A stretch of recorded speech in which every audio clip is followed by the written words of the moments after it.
Welcome to Cardinals Cover 2 with Craig Grialou and Mike Jurecki. Cardinals Cover 2 is brought to you by Arizona Cardinals Podcasts.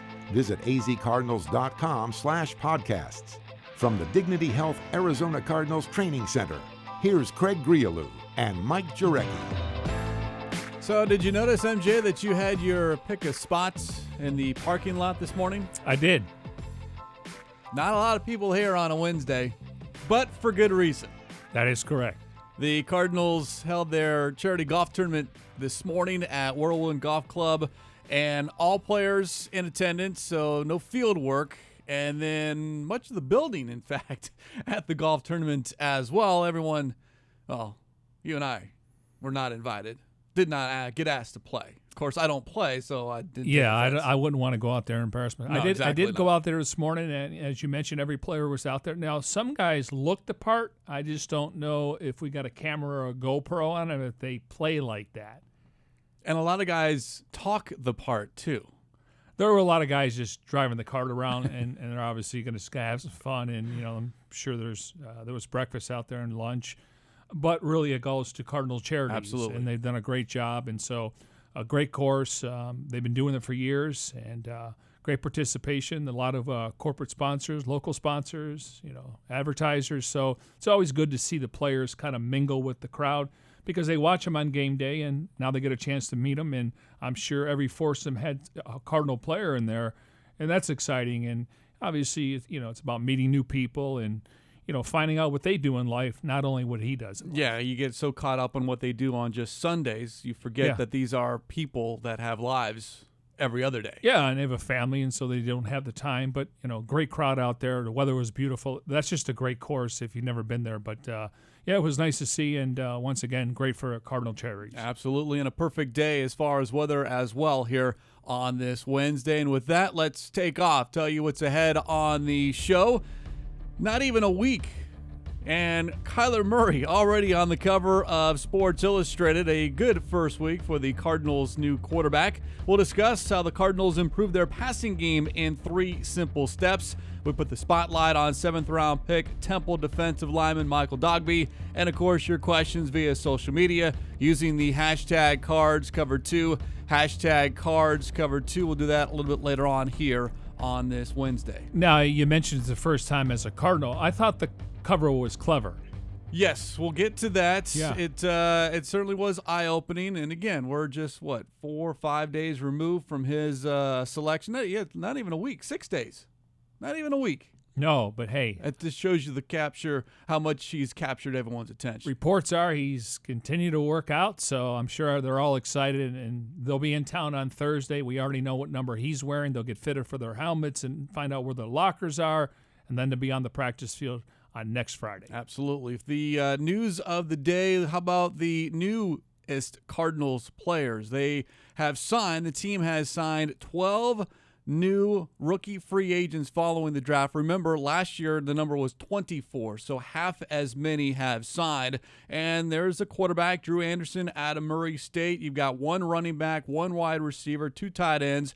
Got a pair of offensive linemen, both of whom played left tackle in college, and Tariq Cole and William Sweet, both 6'6". So they got some good size. And defensively, a couple of defensive linemen, 2 linebackers, a cornerback. So good balance across the board. We'll see how many, if any, are able to kind of stand out and make that week 1 roster. But typically, there's at least 1 or 2 that will turn some heads. Now, whether they make the week 1 roster or wind up on the practice squad, but this is another opportunity for someone to keep their playing career alive. Yeah, I remember a few years ago, Elijah Penny was one. Last year, I think we had 4 or 5. 4 of them. 4 of them, exactly. And then guys like Jalen Tolliver were on the practice squad initially, and then they were on the active roster. Now, according to a scout, he's given me 4 names to keep an eye on. Now, again, there's 12 players, and, you know, it happens. Once you get here, besides maybe being a high pick and maybe a top 4 or 5 pick, they really don't care how you get here. That matters when you get here, what do you do? So 4 names to keep an eye on would be Ohio State linebacker Dante Booker, 6'3", 240. He actually went to the same high school as LeBron James, and the first connection there would be Cardinals linebacker coach Billy Davis. Another guy is Arkansas cornerback Ryan Pulley, 5'11", 198. He's played in 34 games, 23 starts, total of 94 tackles. Louisiana Tech defensive lineman Emmanuel Turner, 6'3", 287. We know the Cardinals need some depth on the D-line. And Rutgers tight end Jerome Washington, 6'3", 241. He's played 19 games, 15 starts in the last 2 seasons with the Scarlet Knights. And I would think just because of position, any of the offensive linemen, defensive linemen, they didn't draft a linebacker. And, of course, you mentioned corners. You can never have enough of those. And in the tight end, they drafted one in Caleb Wilson. And, of course, you might need another 1 or 2, depending on what you like this offseason from those that are already on the roster. But, again, 12 as opposed to 24 just tells you how much this team has already done in the offseason. And then, of course, 11 draft picks didn't leave much wiggle room as far as guys to sign after the draft. Yeah, the Cardinals right now are sitting at 84. They said they agreed to terms. They got to come in here and get a physical. I don't know who's on tryouts because you got to field the team out there. I mean, obviously you need 22 just to go one-on-one, and then you want to have some reserves. So curious to see how many guys are on tryouts. But I do anticipate, and you're starting to see it around the league, the Cardinals are going to have to make some roster moves at some point. We don't know if it's going to happen this week. I would assume by next week you're going to get down the 90-man roster because tryouts don't count. But, again, they've agreed to terms. Now it's a matter of them coming in and taking a physical. Dennis Gardeck, Dietrich Nichols, Trent Sherfield, and Zeke Turner were the 4 rookie free agents to make the Week 1 roster last season. In fact, they're still on the roster here this offseason. And if you go back 8 of the last 10 years, the Cardinals have at least one undrafted rookie free agent make the team. So best of luck to those 12 that will be here beginning next week. As we mentioned, the current roster not in the building. They are on the golf course. They will be on the field back tomorrow as Phase 2 continues. So far, how are things going? Well, let's hear from the head coach, Cliff Kingsbury. We got a good group. It's a group that we brought in a bunch of veteran presence, particularly on defense, and offensively a couple of those linemen have been really good and help add depth there. And so we've been getting our systems in, and I like the energy and I like the focus so far. That is Coach from the Kingsbury Chronicle podcast, which you can catch every other Tuesday at 3 p.m. live on Facebook. Paul Calvisi and Lisa Matthews. And, of course, you can catch up on past episodes. Go to azcardinals.com/podcast. Just getting started here on a Wednesday afternoon from the Dignity Health Arizona Cardinals Training Center. And, of course, broadcasting in our Bose QC35s. Go to bose.com for more information. And a reminder, if you ever happen to miss a show, simply download it as a podcast via Apple Podcasts, Google Play Music, SoundCloud, or TuneIn. All right, you mentioned it earlier in the show, MJ. Kyler Murray on the cover of Sports Illustrated. And I kind of did some digging, and I believe from what I could tell, this is his second Sports Illustrated cover. He was featured ahead of the 2018 college football season, the preview issue. But this week's Sports Illustrated, I have not read the article yet, but just the cover is Murray standing dead center in between a ripped photo of what looks to be Josh Rosen's draft night, the moment he was on stage holding his Cardinals jersey with Commissioner Roger Goodell, though Goodell can't be seen in the picture, and the headline simply reads, "Wild Cards." So very well done. Well done. I thought it was clever. Obviously, you would have thought Murray, but all the speculation, and you normally don't see teams draft quarterbacks back-to-back in the top 10, but the Cardinals did it, and they did their due diligence. They feel comfortable about it. Now we're going to see what happens over the next, hopefully, 5 to 10 years. But I know there's a lot of excitement in here, and there's going to be some growing pains. But the fact is, he does sync up to Kingsbury's offense. So I'm really, excited. I don't know how much we're going to see in training or the preseason. I wouldn't show a lot just because it's the newness factor. But obviously, we're going to get a chance to see some of that stuff in training camp. So I'm looking forward to it, and I know there's a lot of excitement in the building just from a standpoint of, you heard people reporting they're going to get cold feet towards the end. They never had cold feet. They were just going to do their due diligence, and Steve mentioned recently, but within a week they made that decision. But I'm sure he had some sleepless nights going into that NFL draft. I'm curious, maybe from a player's perspective, just how big a deal it is anymore to be on the cover of Sports Illustrated, because once upon a time that was the sports magazine. And I think now maybe the focus has kind of shifted to the cover of Madden. People want to be on that. Oh, there's only one guy on that. I know, but I just don't, and this day and age where everything is now digital, Right. just how many people want to get their hands on a hard copy. But I feel it's still a big deal. I just don't know if it's as big as it once was, dating ourselves here, back when we were young. Yeah, and ESPN announced yesterday after 24 years they're getting rid of the magazine. I think what you said is exactly right. Now, I do have LeBron James on the cover when he was playing high school basketball. I still have a handful, yeah. Yeah. I remember Magic Johnson and Larry Bird on the cover. I think Larry's been on double digits by now. I would think so. Yeah, so I think if you're on there, you're definitely getting a handful of copies. Absolutely. That becomes your gift or Christmas gift. You can sign a couple and go, here you go. Exactly. Don't ask me for anything else. A little unknown fact about this building that we sit in, the Dignity Health Arizona Cardinals Training Center. The executive conference room upstairs. Okay. Inside there, I don't know if you've noticed, but it has several Sports Illustrated. I don't think all of them, because back in the 2008-9 area, we were on Sports Illustrated like every other week, it seemed like, through the playoffs. But there's a whole display of Cardinal-themed Sports Illustrateds from way back, even in the 60s. Charlie Johnson, in the 70s, the Jim Hart and Dan Dierdorf era. And then even in the 90s, the mid-90s, remember when Chuck Cecil 2 weeks in a row got those heat-seeking missile-type hits, and then he was on the cover, and it said the little headline said, like, too violent for the NFL, question mark? Yeah, I think didn't he have a little blood on his nose? Yeah, on the bridge of his nose. Yeah. He's not helmeted. His Right. helmet is off, and he has the cut on the bridge of his nose, and he's like, looks like he's breathing hard or whatever.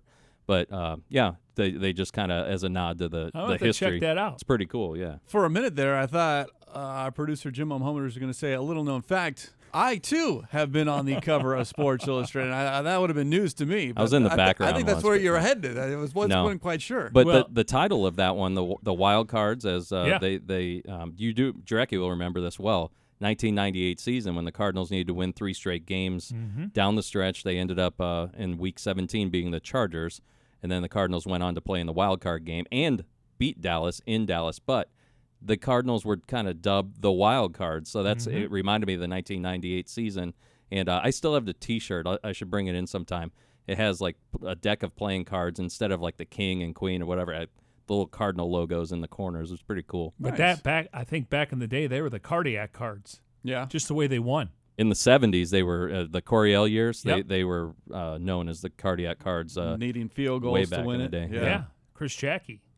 Call me last year with those interceptions. That was fascinating. Jackie had three game-winning kicks down the stretch, I believe, at Philly, home against the Saints, and against the Chargers at home. And I've told the story. I was on the team plane, fortunate enough to be on the team plane, and we landed good 5,000 to 8,000 people. It was fascinating. And I remember the Dallas Morning News the next morning said we got a new team in the I got a new leader in the NFC East, and that would have been the Phoenix? No, Arizona Cardinals at the time. They were early 90s. But, yeah, I was like, Dallas Morning News finally admitting that, and they've knocked off the Dallas Cowboys. Well, the best part about it, before we're getting off the rails here, Yeah. but after that game, I believe it was 20-7, the Cardinals went down to Texas Stadium in Irving and thoroughly beat them. The score wasn't indicative of how big of a butt kicking it was.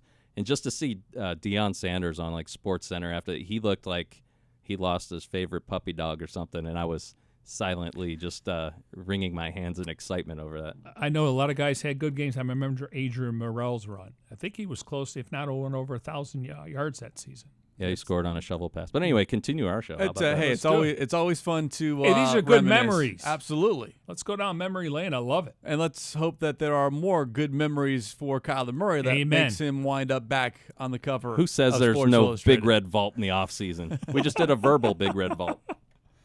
By the way, speaking of the Cardinals' first overall pick, he recapped his draft night with a sit-down interview with Paul Calvisi. I'm a cool and calm guy, but before once they said Cardinals on the clock, heart started racing and got a little antsy. But once I got that phone call, man, it was everything I dreamed of. Having my family there, my coaches, my team, just everybody there. Just it was a surreal moment for sure.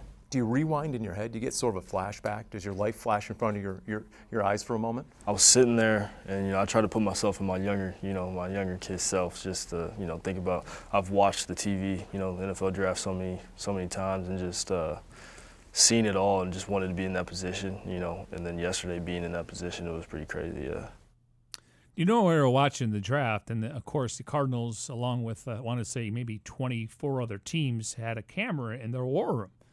And they're peeking in there, and you're waiting, and you're like, okay, I know they want the logo up there branding wise, but now it turns out there was a report that the NFL told teams to wait until just a couple minutes on the clock because of the suspense. Not only the first overall pick, but every round. So now it makes sense why you're sitting there, because at that point they had already clearly made their decision. But about 3 minutes they get on the phone, and I was hoping they would get a cell signal, and at some point I think they did call the agent, and he said he's calling you now. So that's fascinating. But the NFL said, let's hold off on making these picks. Now, when we get to rounds 2 and latter, you go down to 5 minutes, which at that point teams are sticking to their board. But that was interesting, the fact that the NFL said, let's just wait a little bit. Let's tease this little drama involved. Well, you got to allow time for the talking heads to put forth their material that they work so hard to prepare for. Well, they did 14 hours, so I hope they were prepared when it was all said and done. By the way, entertainment purposes only, of course. Kyler Murray, the odds-on favorite to win Offensive Rookie of the Year.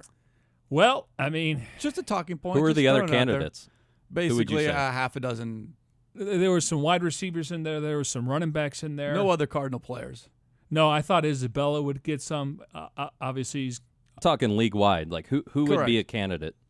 Who else would be Offensive Rookie of the Year? Well, you because it was such a defensive-heavy True, draft. but you would got to throw out the quarterbacks, Daniel Jones with the number 6 overall pick. I'm guessing he would be up there somewhere. But will he play immediately?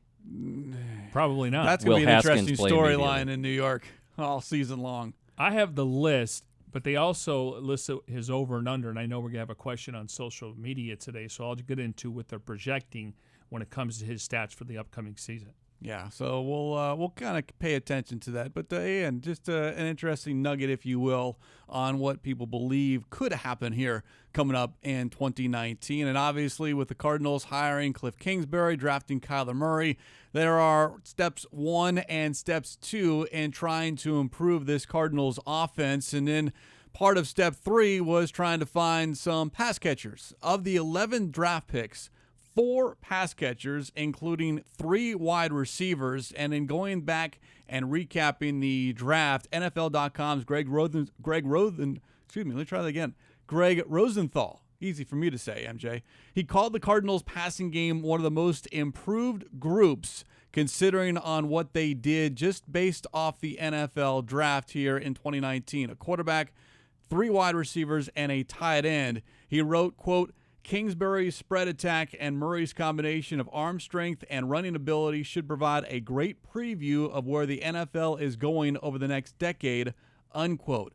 And we've kind of already seen a little of this, but now I think it's all in with this particular offense and with this Cardinals team, because where there might be concepts in other systems, Packers, Seahawks, even the Patriots, you're going to see a lot more here with the Cardinals. Yeah, and and one of the other things he pointed out, guys that benefited from the draft, is David Johnson, because we know how much he's going to be involved in the passing game, whether he lines up right next to Murray, as he line up as a wide receiver, get him in matchups. So, I kind of facetiously threw it out there that Kyle Murray's best friend is going to be David Johnson. Now, you would think the offensive line for protection-wise, but I just think he's going to be the bell cow of the offense, and hopefully he gets back up to 1,500 to 1,800 yards. I would sign up for 10 or 12 touchdowns. That's the David Johnson. He obviously had more production in 2016, but this guy, he's been forgotten now. And I'm sure fantasy people, if you're not familiar with David Johnson, maybe he's not in that top 5, but I still think people are going to know that, hey, this offense is going to look a lot different than just a year ago. Well, and he's going to need, or I would say Murray will need David Yes. Johnson, not only as far as an extra blocker, but of course to take some pressure off, because everyone's going to expect the pass. And how many times does David Johnson actually get the ball handed off to him? So far, we've been told, I mean, we've heard from Sean Kugler, we've heard from Kingsbury, we need to get the ball in Johnson's hands. The question is, okay, how much of it is in the backfield? How much is as a wide receiver? Yeah, I think he's a dual threat. And, we clearly they're going to be in the shotgun. Who knows if it's 95 or 98%. But David's going to line up normally on the right side. He can just give him a little shuffle pass, get going. So he's not worrying about guys tackling him or there aren't lanes or creases at the offensive line. He gets to the outside. By the time he gets to the line of scrimmage, now he's on his horse, and not a lot of guys want to tackle him. Linebackers, that's their job. But he gets to that second layer, that stiff arm. We didn't see the stiff arm as much last year. Get that stiff arm out, all of a sudden, just a small little run play you thought was going for 4 or 5 yards, maybe it's 15 or 20. And again, chunk plays mean a lot. It's tough to go on 10, 12, 14-play drives. Yeah, so let's hope Johnson is back within that Cardinals offense, at least a large part of the offense. And with regards to the new wide receivers, as far as the Cardinals drafted, Rosenthal mentioned that Andy Isabella, quote, profiles as a Brandon Cooks-like addition, unquote. That's one similarity that I had not, or one comparison, comps, traits, or whatever that I had not heard. But because if you just look at what Cooks has done over his career, size-wise, Cooks is a little bit taller, but lighter. But just the production, the production value, though, 4 straight seasons of 1,000 yards, and the Cardinals would love to see that if Isabella was able to do it. Yeah, and the thing that sticks out for me there is obviously the quarterbacks he's had. He's had Tom Brady and then, Jared Goff, so that really helps a long way. Yeah, it looks like Isabella's a little bit more thicker, and that's why I think I used the comp of Julian Edelman, who was a 7th-round pick, played quarterback at Kent State, but he was the MVP of the Super Bowl last year, so there's a lot of guys. Wes Welker was very effective. There's some other slot guys. Maybe even a Golden Tate. I know he's an outside guy now, but there's a lot of guys that are very productive, and some of these guys last a long time in the league if you can catch the ball. Now, I think the comp or trait would be because of the speed. Yes. 4.31, and I assume that Cooks is right in that category. Rosenthal continued writing this time about Hakeem Butler, was viewed as a top 20 player by some draft analysts because of his physicality and deep ball potential, and that goes in line with what Keim had been saying, because if you look at early mock drafts, Butler was up there, and then to get him as a 4th-round pick and just his size overall at 6'5", someone who can gain separation not only horizontally but perhaps vertically as well. He's got a 36-inch vertical jump. He's a tall drink of water. And you add the arms as well. There are not many DBs that are going to be able to outreach a Hakeem Butler. Yeah, now the competition's going to step up, even though Iowa State they're putting guys in the league along with Iowa, so it's not like it's, usually you get linemen there, but you got a couple tight ends from Iowa, and now we got Iowa State. But the fact is he's a tall drink of water, and I assume those 50-50 balls, because of his wingspan, he should be able to come down with those. And the only knock is some drops, and to me that's just focus and maybe trying to win one-on-one matchups where you got to use technique more. But he's a guy that depending on how many targets he gets, he's a guy that can average probably 12 to 13 yards per catch. We just haven't seen that from this Cardinal offense, just because Josh didn't have a lot of time to throw. They didn't have guys get separation. The main thing is separation. We'll see if he gets it. But he's a work in progress. He's a rookie, so it's going to take some time. But by flooding the position, I think we're going to see different guys step up different weeks. Rosenthal finished his piece with regards to the Cardinals' passing game by saying, quote, if the bold makeover pans out, pairing Kingsbury and Murray together could prove to be a move that was ahead of its time. Well, that's the question, and the Cardinals are confident and comfortable, but we just don't know. But history says over the last couple of years, that's the way the NFL's going. I think Baker Mayfield, obviously Russell Wilson, he wasn't a high pick, and then you throw in Patrick Mahomes, and we're seeing Jared Goff make head and shoulders since McVay's there. Now they have more talent. Mitch Trubisky's kind of in that same boat, so I think that's the way the league is going. Now we still have some old guard general managers, and no disrespect to them. The pocket passers have always been successful. Look at Peyton Manning, and Joe Flacco won a Super Bowl, Trent Dilfer, Brad Johnson, and we saw guys like Daniel Jones and Dwayne Haskins come off the board. So the old guard still kind of likes them. But to me, it's what's your preference. But you have to have weapons. And I think the Cardinals have checked that box, not only in free agency. You hear a lot of good things about Kevin White, if he could stay healthy. So it'd be interesting to see who the 6 or 7 guys they keep. Well, let's talk about some of these wide receivers and hear from head coach Cliff Kingsbury. And with regards to Isabella, the first of the 3 receivers selected, number 62 overall. Kingsbury asked about Isabella yesterday on the Kingsbury Chronicle podcast. What jumps off on the tape is the flat-out speed. You know, he is a solid route runner, inside receiver, outside receiver. He played it all. 4.3, 140, 1,700 yards receiving. I mean, you can't deny those facts. And I think the versatility that we saw, him being able to play inside, outside, some of the quick motions, some of the different things we can do with him, he's just a really good scheme fit for us. And then you throw in the character and the work ethic and what he's about, and it just made sense. I don't think we get caught up inside, outside, or what position are you playing as a wide receiver. I think you're going to see guys moving around, and no one's going to get pigeonholed into, hey, you're an outside receiver, you're playing the X, or you're playing the Z. You need to know all positions, because one week you might be one side, another week you might be another side, or within the same game you might have to know 3 or 4 different spots. I totally agree with you, and it's not anything new. I mean, normally as a wide receiver, you got to learn X, Y, and Z. I mean, what if somebody goes down? Now you got to fill in for someone. So, yeah, I think that's important, but you know, we talk about slot receivers, and you look at guys that find the sticks. I mean, Edelman proved that in the Super Bowl. Wes Welker did it throughout his career. Brandon Cooks has been successful. But maybe you're thinking he's running a curl route, and next thing you know, he's taking off, and that safety may be sucking in a little bit. So clearly he can catch the ball in open field, and yards after catch are one of his specialties when you got that kind of speed. So I agree with you. We shouldn't, because the first thing that happened, well, you got Christian Kirk and Larry Fitzgerald. Well, who's to say they're not going to use Kirk on this outside? That 75-yard pass from Josh Rosen on play action, we know Kirk, and that was a knock. He's too small. Maybe he's too slow. Well, I think he proved the doubters wrong, and he was worthy of a second-round pick. So, you know, again, it's more timing. It's more learning the playbook so you can play a lot faster. Yeah, Isabella, not very big, but he certainly has the speed, and that is something that, one, you can't teach, and it's just if he gets in the open field, you're not going to catch him. Now, he was on with the NFL Network's Andrew Siciliano, and he was talking about his prep work, and his sister, Emily, 11 years old, they have a jugs machine, and every time she would put the ball in the jugs machine, she gets $1. Well, he gave him an idea what his contract's going to be, somewhere like $4 million. He said there was a sportswear company, not the NFL apparel, they've hooked her up with some gear.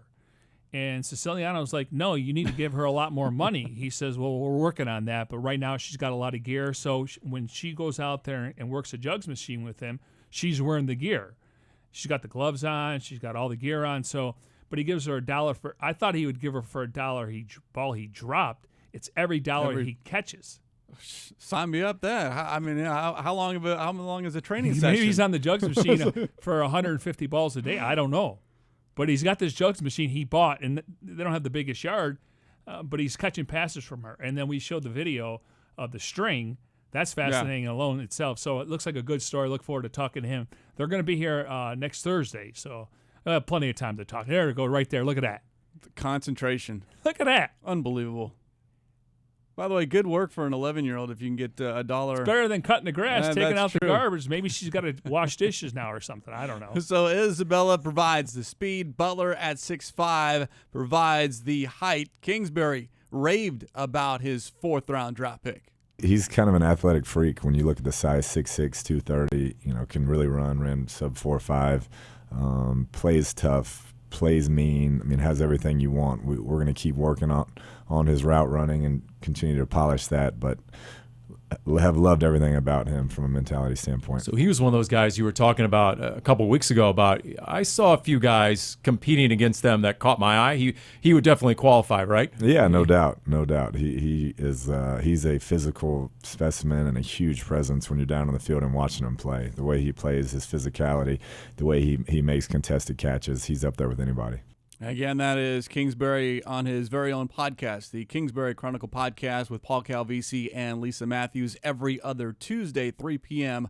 live on Facebook. You know, we're showing a little video there, breaking tackles too.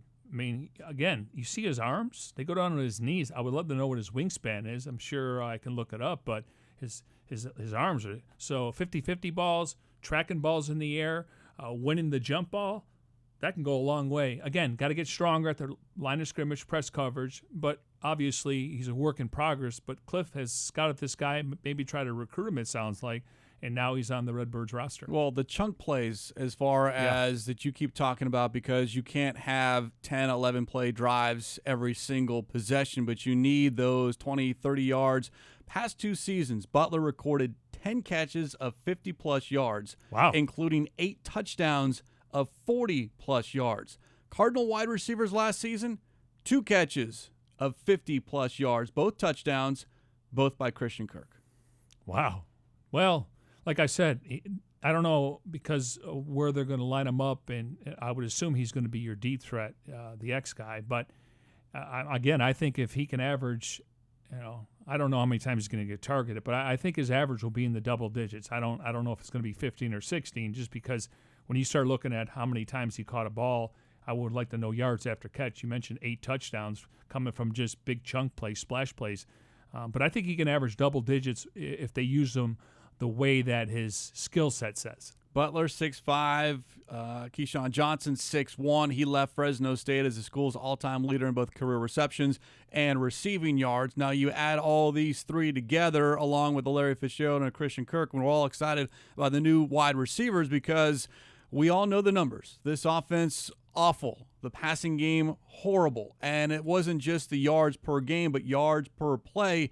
They averaged just less than 5 yards a catch as an offense.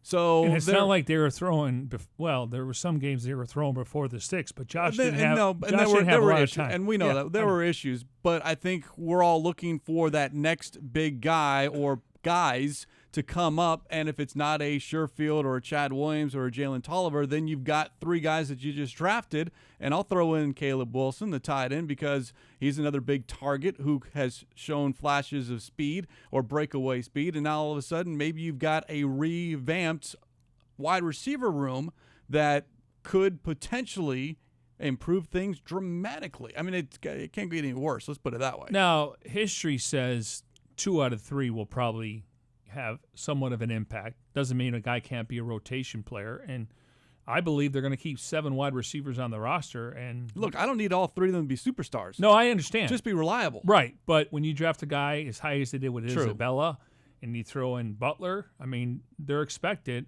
Listen, I think Chad Williams is a guy that if he hasn't done it by now, and he's going to get a clean slate with this new staff, you're hearing good things about Kevin White as long as he can stay healthy, and we probably could say that about a lot of guys.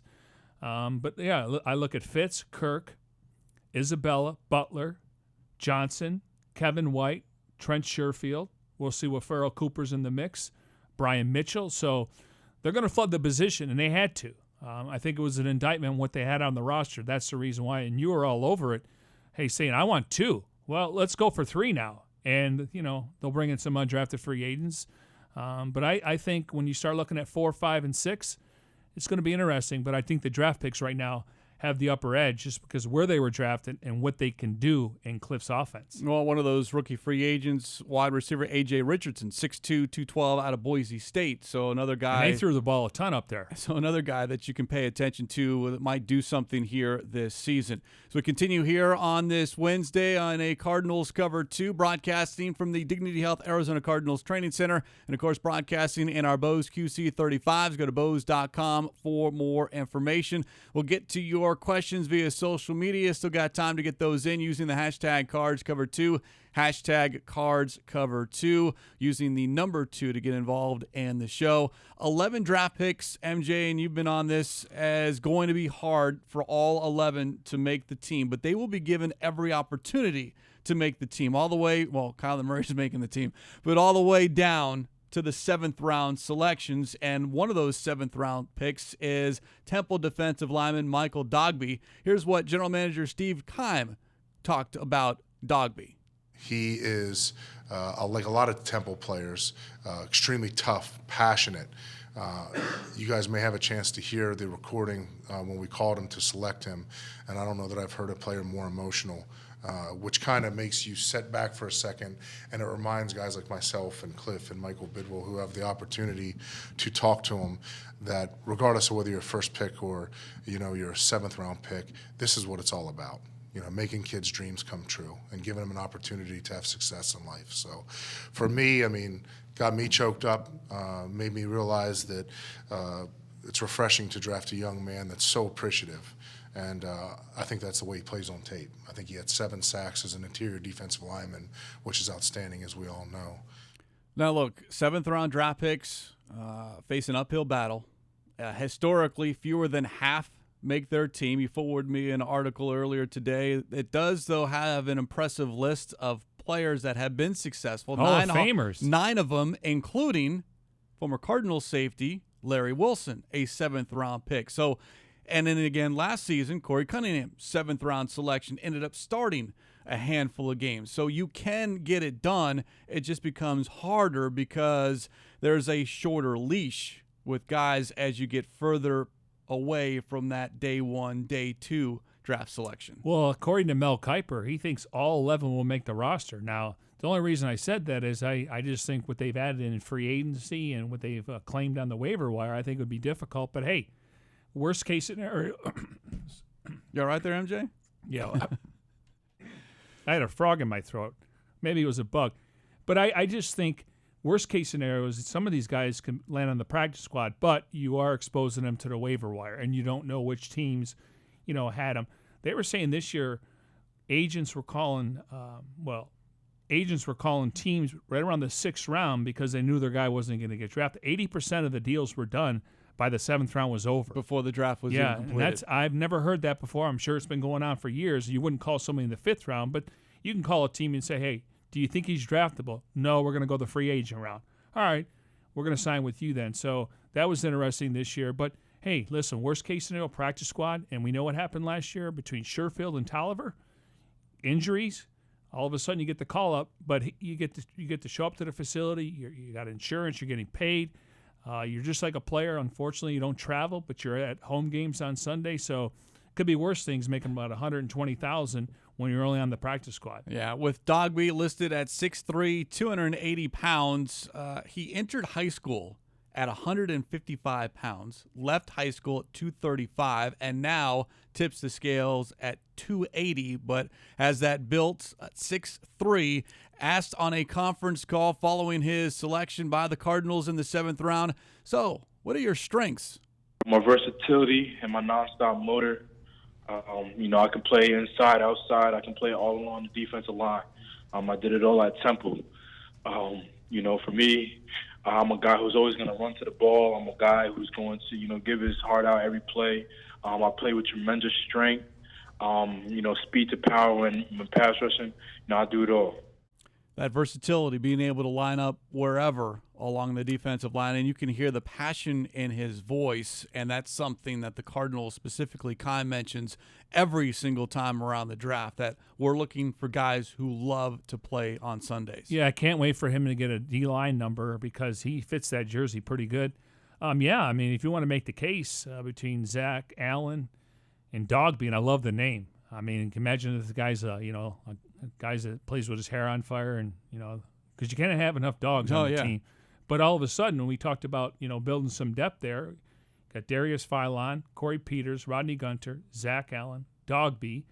We'll wonder about Robert Kimdichie. So they don't need 8; they need 6. Probably want to bring 8 to camp. Maybe they'll keep a guy on the practice squad because of injuries. But that position is starting to come together based on free agency, re-signing Gunter, which is part of it, and then obviously getting 2 in the draft. And I think Dogbe's got a great chance to make the team just because of the numbers at defensive line. Now Cameron Malveaux, Vincent Valentine still on the roster, but if you like what you see early on from Dogbe and you think there's some potential there, then you keep him on, or maybe you try to sneak him through the waiver wire and put him back on the practice squad. But as a senior at Temple last year, set career highs in tackles for loss, and forced fumbles. It was quite a jump in production from his sophomore and junior seasons to his senior season. He was asked about that jump in production over the weekend. It's just, is want to. It's me just putting in the work throughout the whole off season. I knew I could be an elite football player. And I'm just a student of the game. I'm always learning to get better. So my senior year, I decided to dedicate myself to getting better, watching film, going in extra, meeting with coaches, and it all showed this past season. Kai mentioned anyone from Temple, and we know obviously Bruce Arians was a coach there, and he had a really good coaching staff. Those guys probably are not on everyone's 4- and 5-star list. Even their uniforms aren't flashy, okay? So in other words, when you go there, it's a little bit harder. Maybe you didn't have the grades to get into another school, but it's an opportunity. So in living in that area, you got to be tough. Growing up in that area, you got to be tough. So clearly he's a guy that's not afraid to mix it up a little bit. And I think that can be contagious, especially now he's not going to pull a Wolfley, get into the fight with the strongest guy the first day of camp. But he's not going to back down because his background says, you know what, I'm here to play football and I'm going to play physical. So I like to see him with a different number. And he fills that jersey out pretty good. Temple guys are tough by nature because Temple football's hashtag is Temple Tough, TUFF. See, that makes sense. There you go. Nothing comes easy for Temple. It's a big standard to be upheld. That's right. Yeah. And you brought up the number. Well, there's some significance when you have that single digit at Temple. 9 players get it, signifying the 9 toughest players on the roster. Nugget. So Dogbe wore number 9. Hasan Redick, his senior year, had a single digit. And this is something that is voted by the team, not coaches, but by your teammates. So, yeah, it looks a little odd. He's going to have to change his number now at the NFL level, but having that single digit is something that is big for Temple football. I haven't seen him with his shirt off, but, you look in that uniform now, he fills it. It fills it very well. You see those arms and those legs and his calves?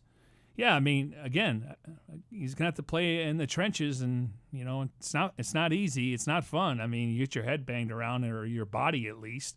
Obviously, you could protect yourself at times. But, no, I'm looking forward to him because I didn't know a lot about him, and this is the beauty of we focus so much on the first rounds.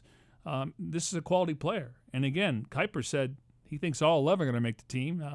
He also said today on Doug and Wolf, which is fascinating to me, he said besides Murray, every Cardinal draft pick could have been picked in the round earlier or 2 rounds earlier, including the tight end, Wilson. Yes, they got value. Value. Tremendous value. When you hear Mel say that, because he studied these guys for years, that's pretty impressive. Murray obviously wasn't going to be a second-round pick, but after Murray, every single player they drafted could have been picked earlier based on his draft board. One more note on Dogbe, obviously the Temple connection with Hasan Redick, and in fact, the two know very well each other. Yes, sir. I played with Hasan Redick for 3 years. He's like a big brother to me. He's one of my mentors. He's really showed me how to be an elite player. So I really followed his path, and just did everything he did, to become an elite player in my senior year.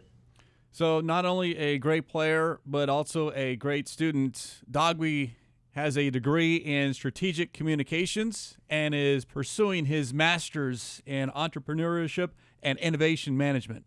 Very nice. I have no idea what I just said. Yeah. But it sounded impressive. Listen, the fact that he's got his degree and he can possibly rely on, I know what you're saying. It's just something that you... Hey, look, some of these... At least you didn't say communications where he wants to take our job. Some of this stuff is a little bit above my head, and that would be, strategic communications. Well, that's we'll have way to above ask me. him about it. Exactly. Does he know anything about kinetic linking? He can strategize for us here on Cards Cover too. That was our sports science. Yes. First time I've ever heard that word or words. Again, a lot of it just right over the top. I've heard about linking, but I didn't know the other part. How about we hear from the Bird Gang? Time to sound off on this Wednesday. Your questions via social media using the hashtag CardsCover2. Hashtag CardsCover2 using the number 2 to get involved in the show. Got a lot of questions about the Cardinals wide receivers. First things first, we'll move to Twitter, and user wants to know which of the new Cardinals receivers do you think will see the most snaps this season? Butler, Isabella, or Johnson? Isabella. Just because of where he was selected or because of the skill set just fits better? Combination of both. I mean, he's a plug-and-play guy. If I had to rank the receivers, and this is me, I don't make those decisions, I would say he's third right now. One more on Who Twitter. would you pick?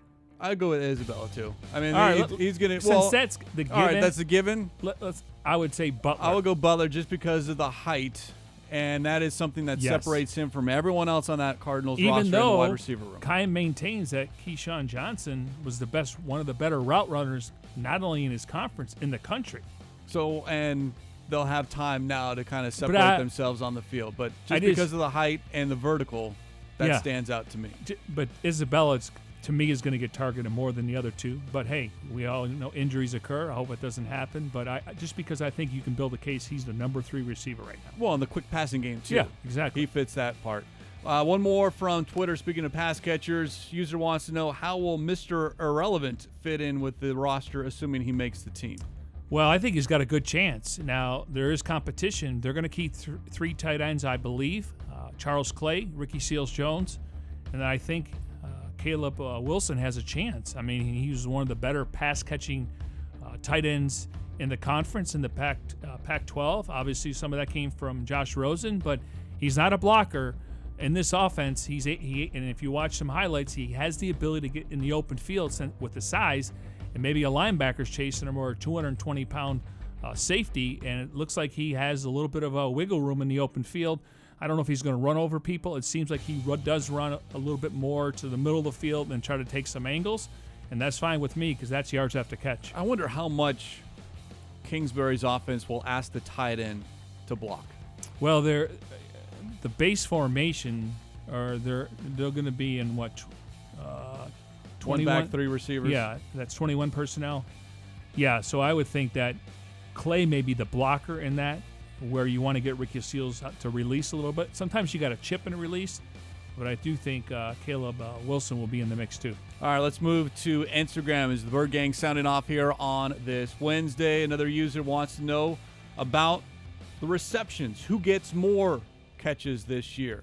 David Johnson, Christian Kirk, or Andy Isabella?